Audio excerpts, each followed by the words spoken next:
오는 5월 29일 금요일 임기가 만료되는 20대 국회. 여러분 진심으로 감사드립니다. 여야는 지난 20일 20대 국회 마지막 본회의를 열고 100여 건의 법안을 통과시켰는데요.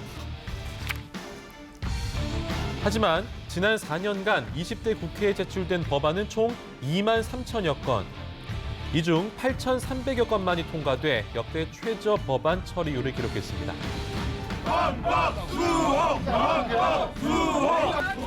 입법부라는 본래의 역할보다 정쟁이 많았던 20대 국회. 하지만 그동안 통과된 법안들이 우리 사회에 적지 않은 변화를 이끌어낸 것도 사실입니다. 이 법안들을 통해 20대 국회를 평가해보고 새로운 국회에서 논의될 법안들을 미리 살펴보겠습니다. 네, 다사다난했던 4년이 지났습니다. 내일 바로 20대 국회가 막을 내리고 21일 금요일에 21대 국회가 시작되는데요.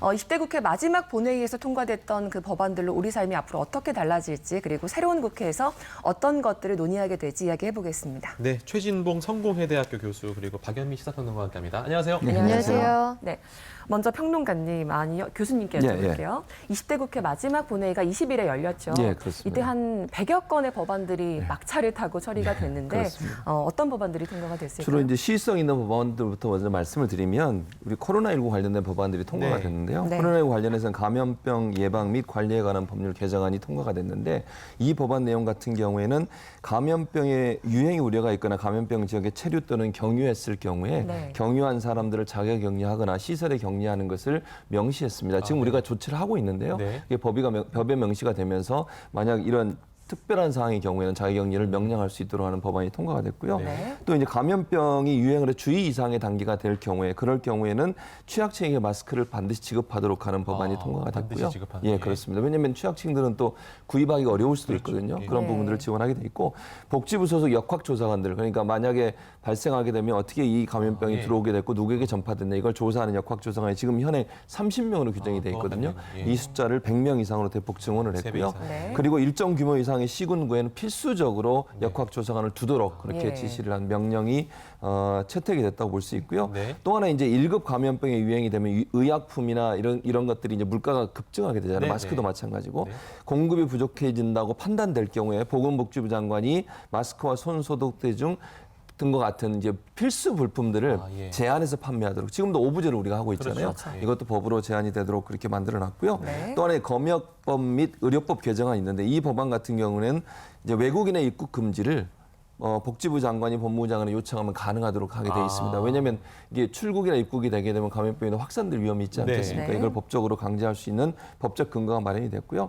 또 하나 이제 우리 사회를 뜨겁게 달구었던 이슈 중에 하나가 N번방 관련된 N번방이었죠. 아니겠습니까? N번방 관련된 방지법도 통과가 됐는데 원래 법안은 이렇습니다. 네. 전기통신사업법 일부 개정 법률안인데 이 네. 법안 법안 같은 경우에는 만약에 이제 카카오, 네이버, 구글 같은 이제 부가통신 사업자를 우리가 보통 얘기하고요. 네. SNS 사업자로 얘기하는데 이 사업자들 같은 경우에 불법 촬영물을 삭제, 접속 차단을 의무적으로 하도록 부과를 했어요. 회사에서. 예, 그렇습니다. 예. 예전에는요, 이걸 올린 사람이나 유포한 사람만 처벌하게 돼 있었는데 네. 이걸 관리하는 이 예를 들면 포털 사이트나 인터넷 예. 사업자들도 반드시 이거를 하지 않으면 처벌을 받게 돼 있습니다. 예. 그리고 또 하나 이제 아동 청소년의 성보에 관한 법률 같은 일부 법률 개정안이 통과가 됐는데 네. 음란물이라는 얘기를 사용했거든요. 예컨대 예. 이렇습니다. 아동 청소년용 음란물 이 용어를 아동 청소년 성착취물로 변경을 했고요. 성착취물.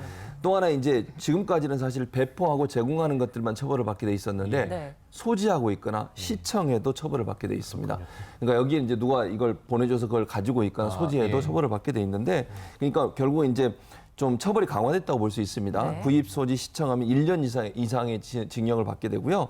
그다음에 성착취물을 경제적 이익을 목적으로 판매하거나 유통했을 경우는 3년 이상의 징역에 처해지도록 강화된 그런 법률이 통과가 됐습니다. 네, 코로나19 관련법과 N번방 방지법 모두 다 잘 통과된 것 같습니다.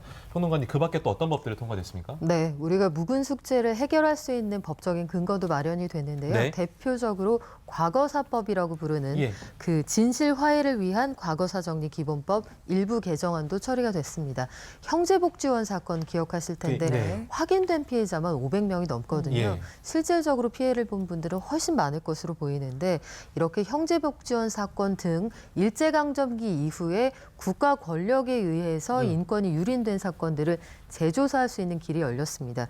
2010년에 과거사 정리위원회가 해산을 했는데 네. 다시 되살릴 수 있게 됐거든요. 네. 이걸 통해서 과거에 상처받은 분들의 아픔을 좀 보듬을 수 있을 것 같고요.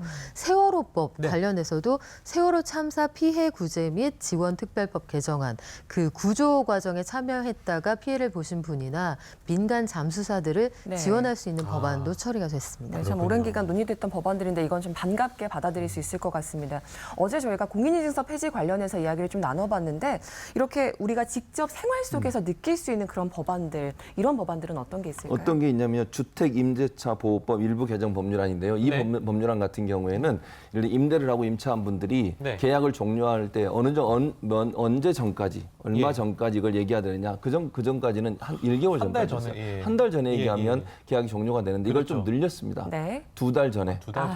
그렇게 되면 결국 임차인이나 임대인이나 시간을 더 갖게 시간을 되는 많이 거잖아요. 정해요. 그러니까 예를 들어서 2달 전에 예를 들어서 계약을 종료하지 않겠다고 얘기 안 하면 네. 임대인도 계속 임대를 할 수 있고 임차인도 계속 임차를 할 수 있도록.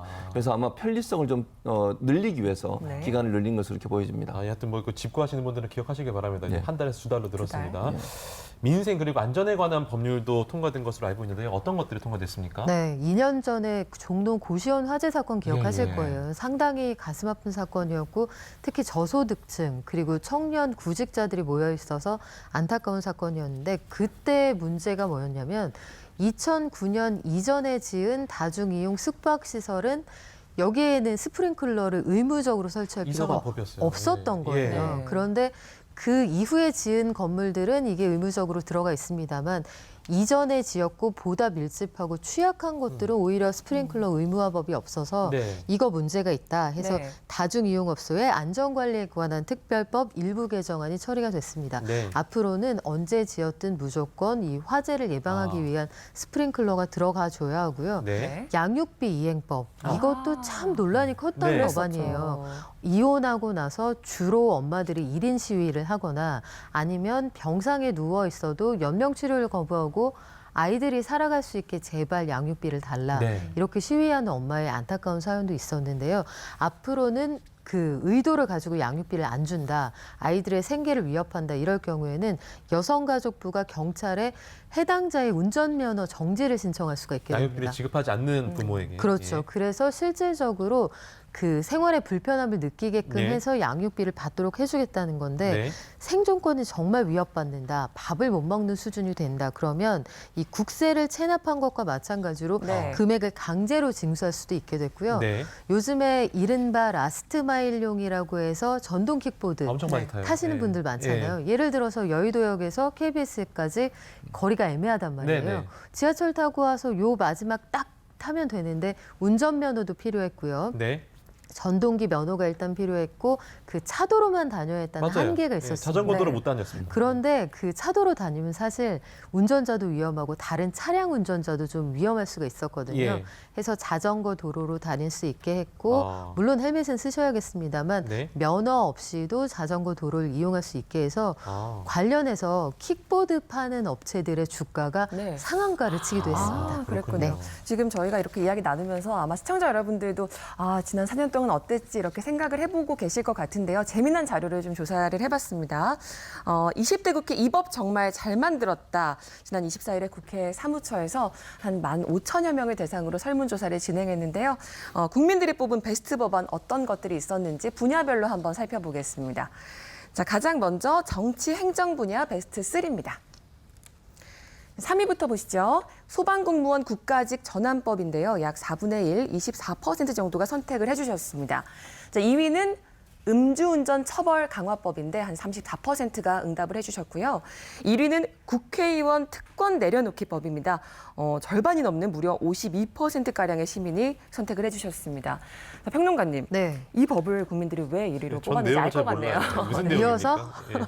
국회의원들이 미워서 특권은 항상 내려놓으면 더 좋은 거 아닙니까? 예. 네, 그 사실은 상식에 부합한 그런 결과가 아닐까 싶어요. 예. 네. 여기에서 규정하고 있는 법들이 뭐냐면 국회의원을 과잉 보호하거나 아니면 국회가 국회의원을 보호하기 위해서 방탄국회를 통장을 열지 못하도록 네. 하는 것. 네. 그래서 체포동의안 그 자동 표결법이라는 게 체포동의안이 이제 제출이 됐을 때 네. 기간 내에 제때 처리가 안 되면 네. 무조건 본회의로 일정 기간이 지나면 올라가는 거예요. 아. 그래서 아예 본회의에 부의도 안 하고 지나가는 경우가 많았잖아요. 네네. 그래서 우리 동료 의원을 지켜줄 거야 이런 것들을 하지 말라는 그럼 얘기고요. 바로 표결로 넘긴다는 겁니까? 그렇죠. 아. 국회의원 친인척을 보좌관으로 채용할 수 없게 한다. 사실 친인척. 이것도 굉장히 상식적인 얘기고요. 예. 또 국회의원 민방위 훈련 편입 등을 포함한 법안이 그 처리가 됐는데 네. 여기서 규정하고 있는 것들을 보면 그렇게 해왔단 말이야? 그러니까요. 요거 라고 몰랐네요. 생각할 법한 법안들이 들어있어요. 네. 그러니까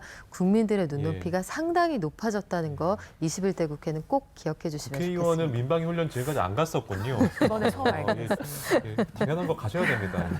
다음은 사회, 문화, 환경 한번 살펴보겠습니다. 3위부터 한번 살펴볼까요? 3위는요. 감정노동자 보호법 21.9%, 2위는 디지털 성폭력 방지법 29.4%, 1위는요 34.5%가 뽑았습니다. 근로시간 단축법입니다. 확실히 이제 이게 근로시간이 줄었기 때문에 실생활과 연관이 있기 때문에 교수님 네, 그렇습니다. 1위로 꼽힌 것 같습니다. 그렇죠. 저녁 있는 삶이라고 하는 키워드가 네. 우리에게 이제 많이 다가오지 않았습니까? 그게 네. 결국은 이 근로기준법 개정안인데 지금 말씀하신 것처럼 2018년부터 시행이 됐고요. 네. 원래 이제 최대 근로시간이 주당 68시간이었는데 네. 52시간으로 줄었지 않습니까? 네. 그래서 방송도 사실은 근무하신 분들이 많이 바뀐 부분이 있어요. 저희도 많이 줄었어요. 그러니까요. 그래서 사실 이제 노동 근로시간이 너무 많아서 지금까지 OECD 국가 중 우리나라 근로시간이 가장 많은 나라 중에 하나였거든요. 네. 근데 일정 부분 이걸 법으로 강제를 해서 쉬도록 만드는 그런 조치를 취해서 많은 사람부터 호응을 많이 얻었다고 볼 수 있을 것 같습니다. 예. 그래서 아마 1위로 뽑힌 것 같고 한 가지 좀 아쉬운 점은 네. 시행규칙을 개정하는 과정에 특별 연장 근로를 할 수 있는 사유들을 점점점 늘어가고 있어요. 지금. 왜냐하면 야당에서 약간 좀 비판적으로 접근해서 이걸 보기 네. 때문에 예. 근데 사유가 너무 많이 늘어나다 보면 원래 법 취지하고 달라지는 거 아니겠습니까? 네. 52시간이라는 법 취지가 제대로 살아날 수 있도록 이런 이제 특별 연장 근로 사유들을 조금 줄였으면 좋겠다는 생각이 듭니다. 예. 자, 마지막으로 경제 산업 분야를 알아보도록 하겠습니다. 자, 역시 3위부터 준비했는데요. 함께 보시죠. 3위는 건축물 안전 강화법으로 30%가 선택을 하셨고 2위는 금융소비자 보호법 30.8%, 그리고 1위가 제조물 징벌적 손해배상 책임법 37.7%가 선택했습니다. 좀 이름은 낯선데 징벌적 손해배상 하니까 또 알 것도 같네요. 예. 네, 제조물 책임법 개정안인데요. 예. 그 말하자면 기업들이 물건을 잘못 만들어서 혹은 고의로 나쁜 성분이 있는데 안 가르쳐주고 계속 팔아서 소비자들의 건강이나 안전에 심대한 문제를 끼쳤을 때에는 3배까지 배상을 하도록 하는 내용이에요. 네. 대표적으로 2011년에 수면 위로 드러났던 가습기 살균제, 네. 그리고 라돈 침대, 이것들 사회적으로 굉장히 큰 파장을 불러일으켰는데 사실은 그 소비자를 구제하는 절차적인 근거가 제대로 마련돼 있지 않았습니다. 해서 이게 사회적으로 필요하다는 환기를 하게 됐고 그동안 우리 법 체계가 기업에 좀 유리한 쪽으로 돼 있었어요. 기업을 키우는 게 결국 국가에 대한 보국이다, 뭐 이런 논리가 있었는데 이제는 패러다임 전환이 필요하다고 보는 거죠.